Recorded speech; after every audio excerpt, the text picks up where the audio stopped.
আর মাসিহুদ দাজ্জাল সবচেয়ে বড় মিথ্যাবাদী। দাজ্জাল মানে মহা প্রতারক, যে আপনাকে এমনভাবে প্রতারিত করতে পারে যার খবর হদিস আপনি পাবেন। আমরা আস্তে আস্তে আসতেছি দাজ্জাল এবং তার সাথে বর্তমান সভ্যতার কি সম্পর্ক এবং সামনে কিভাবে সে বিশ্বটাকে শাসন করতে পারে। দাজ্জাল কে? এটা ফেরেশতা নাকি জিন না মানুষ? কি এটাও একটা প্রশ্নের বিষয়। কিভাবে? দেখুন, আল্লাহর নবী সাল্লাল্লাহু আলাইহি ওয়াসাল্লাম বলছেন নূহ আলাইহিস সালামের সময়ও নূহ আলাইহিস সালাম তার কওমকে দাজ্জাল সম্পর্কে সতর্ক করেছেন। তার মানে পৃথিবীর সূচনা থেকে সে পৃথিবীতে ছিল এবং সে বের হবে শেষ জামানায়, এবং বের হয়ে সে তার অনুসারীদেরকে নিয়ে বিশ্বটাকে শাসন করবে। তার মানে অনেক লম্বা একটা হায়াত সে পেয়েছে।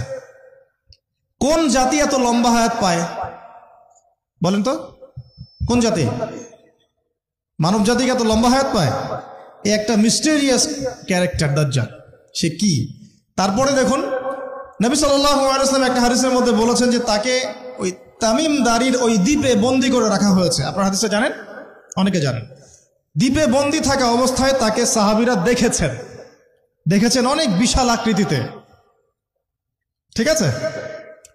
এবং সাহাবীদেরকে সে প্রশ্ন করছিল, তামিম দারিকে প্রশ্ন করছিল যে বাইসানের খেজুর বাগানে খেজুর কি ধরে? বলে হ্যাঁ ধরে। সে বলছে অচিরেই আর ধরবে না। তারপরে বলছে তাবারিয়া হ্রদে কি পানি আছে? সাহাবীরা বলছেন আছে। বলছে অচিরেই পানি থাকবে না। তোমাদের ওই উম্মি নবীর কি খবর? তখন সাহাবীরা বলছেন যে তিনি মক্কা থেকে মদিনায় হিজরত করে এসেছেন, বদরের যুদ্ধ হয়েছে, বালতির মতো তার অবস্থা, একবার এদিকে পাল্লা ভারী হয় একবার এদিকে পাল্লা ভারী হয়।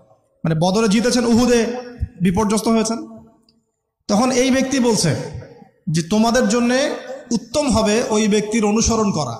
দাজ্জাল এই কথা বলছে, তোমাদের জন্য উত্তম হবে ওই উম্মি নবীর অনুসরণ করা। তখন সাহাবীরা জিজ্ঞাসা করছেন আপনি কে? তো সে বলছে যে আমি হচ্ছি দাজ্জাল, আমাকে অচিরেই এখান থেকে মুক্ত হওয়ার অনুমতি দেয়া হবে, তখন আমি এই পৃথিবীটাকে শাসন করব। তো এখানে সাহাবীরা দেখে আসছেন, যারা দেখে আসছেন তারা পরে ইসলাম কবুল করেছেন। তখন তারা মুসলিম ছিলেন না, খ্রিস্টান ছিলেন।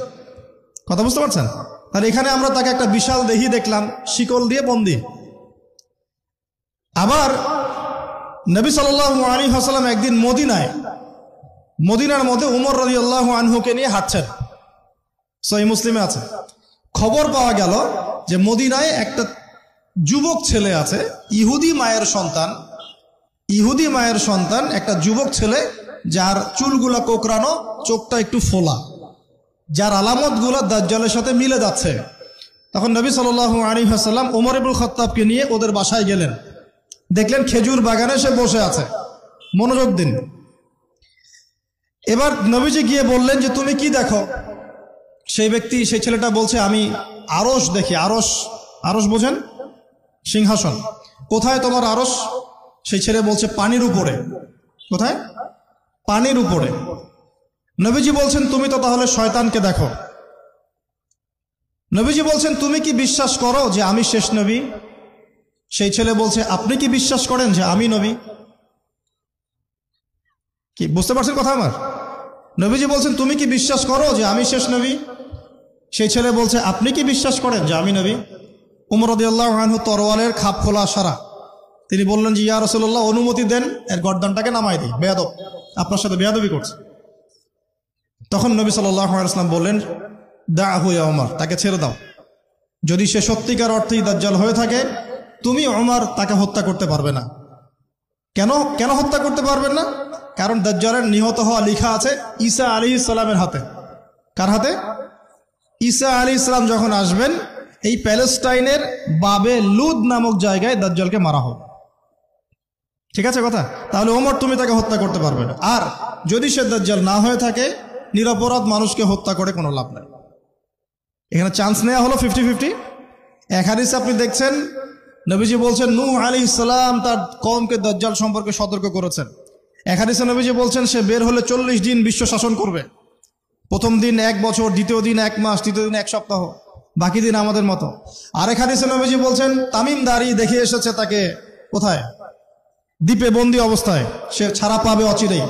আবার এখানে নবী সাল্লাল্লাহু আলাইহি ওয়াসাল্লাম মদিনাতেই একটা যুবক ছেলেকে দাজ্জাল মনে করে ইনভেস্টিগেট করলেন। আপনার কাছে কি সাবজেক্টটা সহজ মনে হচ্ছে না কঠিন? খুব সহজ কি না কঠিন? চিন্তা করতে হবে কি হবে না? এতই জটিল একটা ক্যারেক্টার। শুধু তাই না, নবীজি আরো বলছেন সে যখন বের হবে, 4টা জায়গার কথা পাওয়া যাচ্ছে হাদিসে, 4টা জায়গা। কোত্থেকে বের হবে? এখানে কিন্তু নবীজি মদিনাতে তাকে খুঁজলেন, ইনভেস্টিগেট করলেন।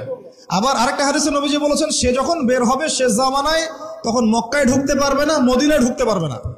আপনারা হাদিসটা জানেন না? আলেমরা তো জানেন।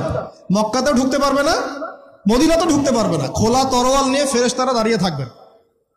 আবার সেই নবী মুহাম্মদ সাল্লাল্লাহু আলাইহি ওয়াসাল্লাম মদিনাতে এই ছেলেটাকে দাজ্জাল ভাবছেন, ইনভেস্টিগেট করছেন। তার মানে তারা সতর্ক ছিলেন। এই ছেলের নাম ছিল ইবনে সাইয়্যিদ। কি নাম? ইবনে সাইয়্যিদ, নাম মনে রাখবেন। এও একটা বিস্ময়কর ক্যারেক্টার। আবার সেই নবী সাল্লাল্লাহু আলাইহি ওয়াসাল্লাম বলেছেন শেষ জামানাতে দাজ্জাল বের হবে খোরাসান থেকে। কোন জায়গা? খোরাসান। খোরাসান বলতে কোন জায়গা? এটা মূলত এর হার্ট হচ্ছে আফগানিস্তান, এর পাশে যে বেলুচিস্তান, এই যে উজবেকিস্তান, ইরানের কিছু অংশ, এই পুরো জায়গাটা, শুধু একটা দেশ না, পুরো জায়গাটা এর হার্ট হচ্ছে আফগানিস্তান।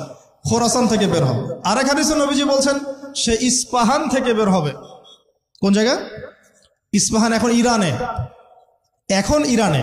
ভৌগোলিক বিষয়ে যখন তখন চেঞ্জ হয়ে যায়, হয় কি না? আগে কি ইরাক ইরান এরকম পার্ট ছিল?